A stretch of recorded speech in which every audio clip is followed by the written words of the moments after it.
Guys welcome back to the channel. So इस lecture में हम कवर करेंगे कि मशीन लर्निंग का रूल क्या है। ठीक है, इसका एकदम से हम स्विच कैसे हो गए and importance of machine learning, ये सब चीज़ें हम कवर कर रहे हैं।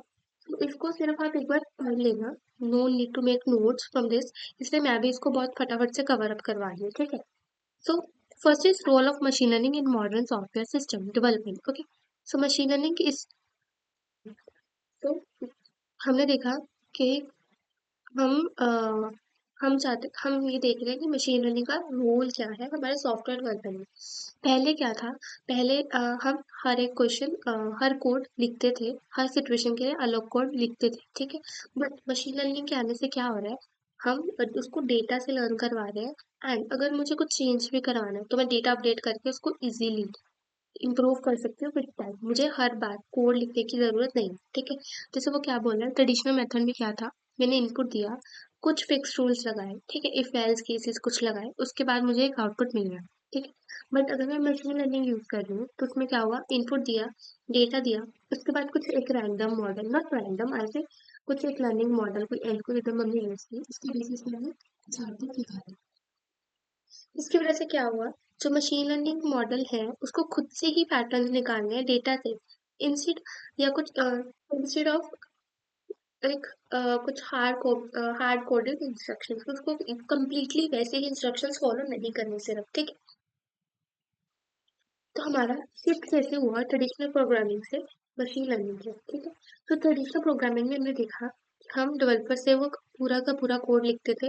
अगर कोई सिचुएशन चेंज हो रही है तो प्रोग्रामर्स को भी पूरा का डेटा सब अपडेट करना पड़ता था मैनुअली। ठीक है, works well for simple and predictable models. अगर हमारे पास कुछ छोटे मॉडल्स हैं या फिर ऐसा है जो मैनुअली कर सकते हैं क्योंकि हमारे पास इतना टाइम है, बट अगर हमारे पास बहुत बड़े प्रॉब्लम्स आ गए, जैसे कि इमेज रिकॉग्नाइजेशन, मुझे प्रिडिक्ट करना है कस्टमर प्रेफरेंस, फ्रॉड्स को डिटेक्ट करना, लैंग्वेज ट्रांसलेशन। ओके, इतने बड़े मेरे पास मॉडल्स आ रहे हैं, इतने बड़ी प्रॉब्लम्स आ रही हैं, क्या ये पॉसिबल है कि मैं मैनुअली करूँ, एक एक चीज़ को फिर से ट्रेन करूँ? अगर इमेज में कोई प्रॉब्लम है तो मैं इसको फिर से लोड करूँ, फिर से उस पर कुछ टेस्टिंग लगाऊँ?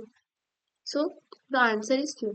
हम इतने वेले नहीं है कि हम बार बार अगर कुछ नया आ रहा है तो मैं फिर से उसको पढ़ूंगी, है ना? उसके लिए वी हैव मशीन लर्निंग, जो क्या करता है, पास के डेटा से खुद से ही इंसाइट्स कलेक्ट करता है, हिडन पैटर्न समझता है, ऑटोमेटिकली वो हमें प्रेडिक्शन बनाता है एंड विद टाइम इम्प्रूव होता रहता है। जैसे हमारा डेटा चेंज हो रहा है वैसे हमारे मॉडल का प्रेडिक्शन लेवल भी चेंज हो रहा है। ठीक है, तो ये एप्लीकेशन अगर हम देखें आज के टाइम में हम कहाँ कहाँ इसको यूज़ कर रहे हैं, हमने इसको फर्स्ट लेक्चर में भी कवर किया था, कुछ एग्जाम्पल जो हम डेली लाइफ में यूज़ कर रहे हैं। ओके, तो ये आपको सबको पता है कि आज के टाइम में देयर आर मेनी सिस्टम जो मशीन लर्निंग मॉडल्स को यूज़ कर रहे हैं इन आवर फोन्स, हमारे कॉलेज कैंपस में कहीं पे भी मशीन लर्निंग मॉडल्स यूज़ हो रहे हैं। ठीक है, so first is recommendation system. Recommendation system हम सबको पता है क्या करते हैं, हमारी रिक्वायरमेंट के अकॉर्डिंग कुछ चीज़ें रिकमेंड करते हैं। अगर मैंने आज ब्लिंकिट से आइसक्रीम ऑर्डर किया तो वो मुझे आइसक्रीम की वेराइटीज और ज़्यादा शो करेगा, है ना, कि your last order is this, you can also have this, तो this is a recommendation system. Similarly there is Amazon, Netflix, हम देखते हैं अमेज़न में अगर मैंने कुछ चीज़ ऑर्डर की तो उसके रिलेटेड और क्या-क्या चीज़ें हैं, मुझे वो भी देखने को मिलेंगी। मेरे को वो भी बार-बार शॉप होंगी, राइट? देन नेटफ्लिक्स, अगर मैं कुछ क्राइम की मूवीज़ देखना मुझे ज़्यादा पसंद है, तो वो समझेगा कि okay she like this thriller kind of movies and उसके उसके बिहेवियर पे देन मेरे को वो मूवीज़ शो होंगी। ओके, सो इसमें हमारे पास क्या है, there is another term that is a collaborative filtering. इसमें क्या है, अगर कोई दो यूजर हैं वो सिमिलर काइंड की मूवीज देख रहे हैं, ओके, सो क्या होगा, सिस्टम रिकमेंड करेगा एक दूसरे की liked movies. Okay, so for example मैंने ए मूवी देखी एंड किसी ने बी मूवी देखी, तो नेटफ्लिक्स ने क्या देखा, ओके, कि दोनों के जो रिक्वायरमेंट्स है, डिमांड्स है, या जो उसके जो टाइप्स हैं आर सिमिलर, राइट? तो क्या है कि ए को ये पसंद आया, बी को ये पसंद आया, but they have the same taste, तो बी वाले को ए मूवी रिकमेंड करेगा एंड ए वाले को बी मूवी रिकमेंड करेगा। Okay, so this is collaborative field. इससे क्या होता है, ठीक है? इससे क्या होता है, एक तो मुझे ऐसा लगता है कि मेरे ही रिक्वायरमेंट के अकॉर्डिंग मूवीज़ आ रही है, so there is a personalization experience. Secondly, अगर जैसे मेरे को मूवीज़ देखनी है, वैसे ही मूवीज़ मेरे को रिकमेंड होई जा रही है, तो देयर आर हायर चांसेस कि एक मूवी के बाद मैं दूसरी मूवी भी देखूँगी। So there are higher engagement होगा, जिसकी वजह से उनकी सेल्स बढ़ेगी।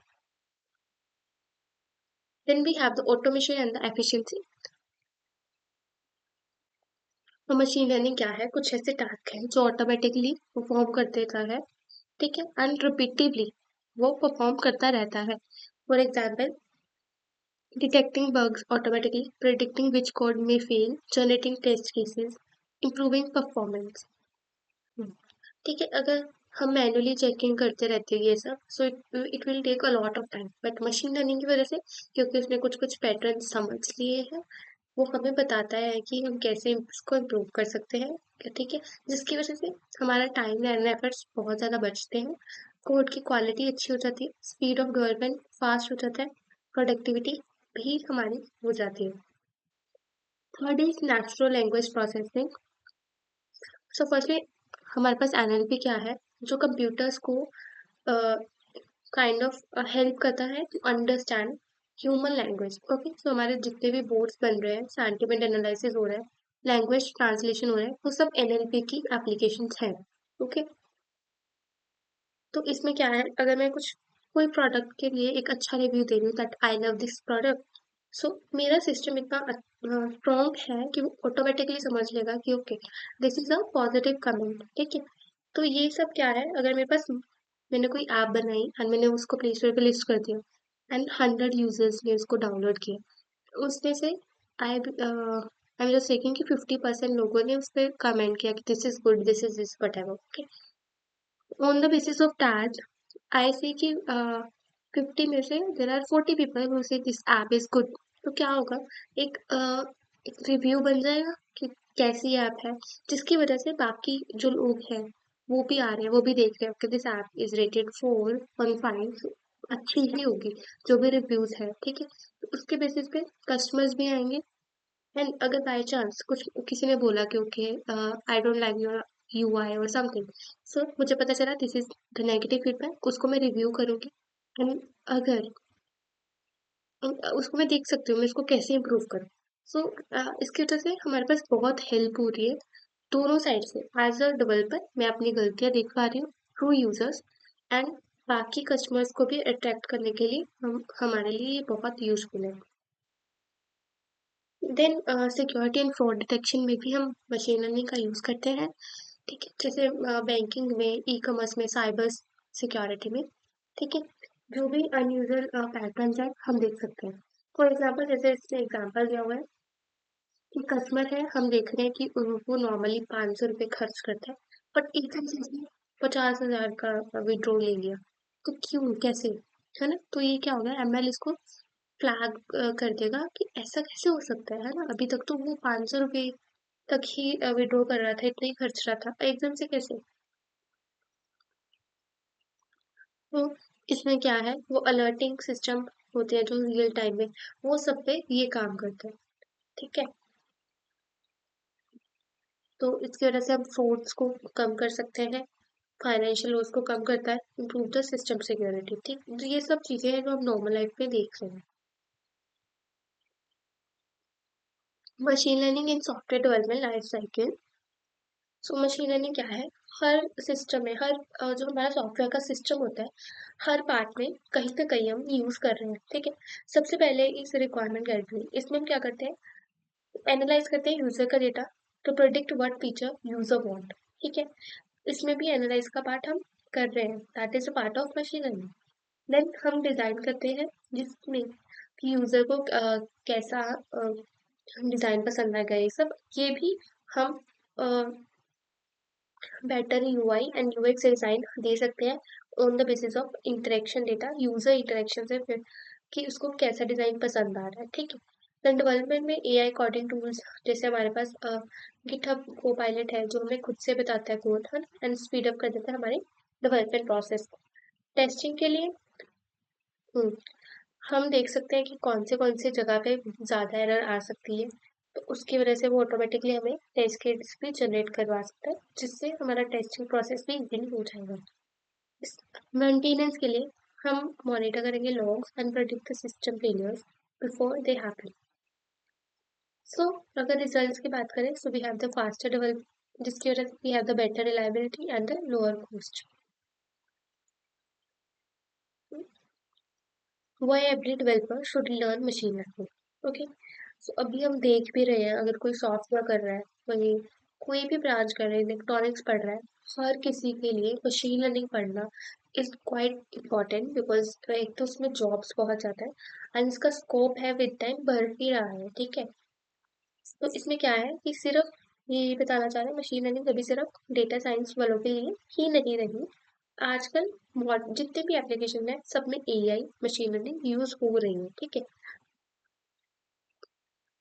एंड हर चीज एआई टूल्स का डे टू डे लाइफ में जो यूज है वो बढ़ता जा रहा है। अभी हम देख रहे हैं हमारे फोन्स में एआई बोर्ड्स आ गए हैं। ठीक है, अलेक्सा है जो हम डे टू डे लाइफ में यूज कर रहे हैं, फेस रिकमेंडेशन सिस्टम है, फेस लॉक्स है, जिस इसीलिए मशीन जो डेवलपर है उनको पढ़ना बहुत इंपॉर्टेंट है, बिकॉज उसके बाद ही वो एक स्मार्टर एप्लीकेशन बना पाएंगे बहुत बड़ी प्रॉब्लम को सॉल्व करने के लिए। थोड़ा सा हेल्प कर देता है मशीन लर्निंग। हाँ, जॉब्स के लिए ये बहुत इंपॉर्टेंट है, बिकॉज मेजरली जॉब्स है मशीन लर्निंग में ही है। एंड एक्चुअली में it is a cutting edge technology, so it's very important to learn जो करंट है उस टेक्नोलॉजी पे काम करना। ये एंड में हम क्या देख रहे हैं कि मशीन लर्निंग बहुत इंपॉर्टेंट है सॉफ्टवेयर के परस्पेक्टिव से, because previously traditionally what we do, हम मैनुअली जो भी चेंजेस थे वो करते थे, बट जब से मशीन लर्निंग आया है वो ऑटोमेटिकली ग्रुप हो जाता है on the basis of data, data से लर्न करता है पैटर्न एंड उस पर ही प्रेडिक्शंस बनाता है, जिसकी वजह से अ, हमें मैनुअली कुछ भी करने की ज़रूरत नहीं है। एंड इसके रिजल्ट्स काफ़ी ऑप्टिमल है then the human, because human can do some errors. हम इसको पर्सनलाइज यूजर एक्सपीरियंस के अकॉर्डिंग भी कर सकते हैं। ठीक है, ऑटोमेटिक कुछ मुझे कोई भी टास्क को रिपीटेड मोड में करवाना है तो भी कर सकती हूँ, सिक्योरिटी के लिए यूज कर सकते हैं, and there are multiple more uses जहाँ पे हम मशीन लर्निंग को यूज कर सकते हैं। So it's very important for every software developer to learn machine learning, because उनकी पूरी जर्नी में हेल्प करता है to grow faster. Okay, so आज यही पढ़ना था हमने कि मशीन लर्निंग क्यों एकदम से ग्रो हो रहा है एंड हमारे लिए क्यों इतना इम्पोर्टेंट है। ठीक है, क्योंकि हमने अभी एग्जांपल्स ली कुछ कुछ सेक्टर्स में कैसे कैसे वो यूज हो रहा है। ठीक है, एंड उसके बाद क्या इम्पेक्ट आ रहा है हमारे पास। ठीक है, सो अगर कोई भी डाउट हो तो कमेंट कर देना। Do like, share and subscribe for more videos. Thank you.